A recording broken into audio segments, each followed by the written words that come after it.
done not one persuaded to become a Christian. He was almost persuaded to believe Paul's testimony and Paul's account and to trust that Jesus was the Christ that was foretold of the law and the prophets. Almost thou persuadest me. And had Paul not appealed to Caesar, King Agrippa said this man might have been set at liberty. But instead, Paul appealed to Caesar, knowing his rights as a Roman citizen.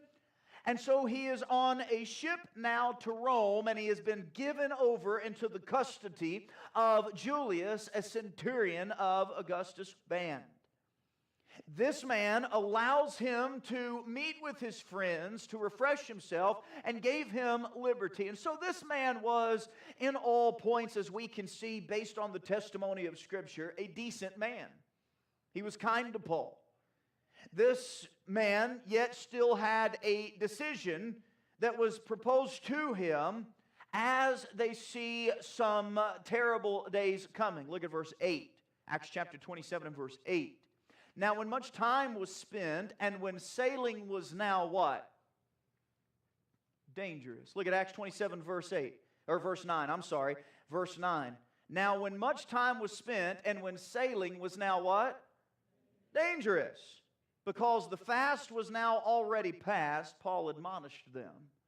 Now these men were experienced sailors. The owner and the master of the ship that we'll see in just a moment was an experienced sailor.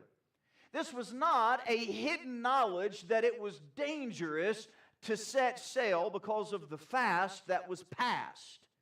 So Paul here admonishes the centurion in verse 10 and said unto them, Sirs, I perceive that this voyage will be with hurt and much damage, not only of the lading and ship, but also of our lives.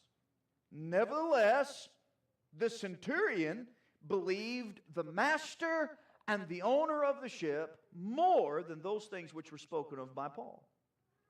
This man was kind to Paul, yet when the decision to continue on the journey or stay harbored where there was safe haven for an impending storm, Julius places his faith in the wrong advice. He places his faith in the wrong counsel.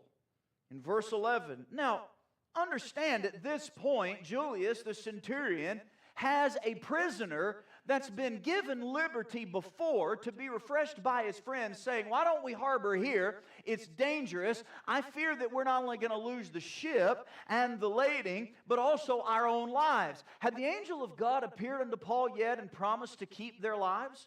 No, not yet. That's not till much later. But at this point, Paul recognizes the danger that is ahead. He warns Julius, and Julius warns the one who would seem to have the most experience, who would seem to have the most knowledge, and who would seem to have the best understanding, the master and owner of the ship, this unnamed master. Notice the warning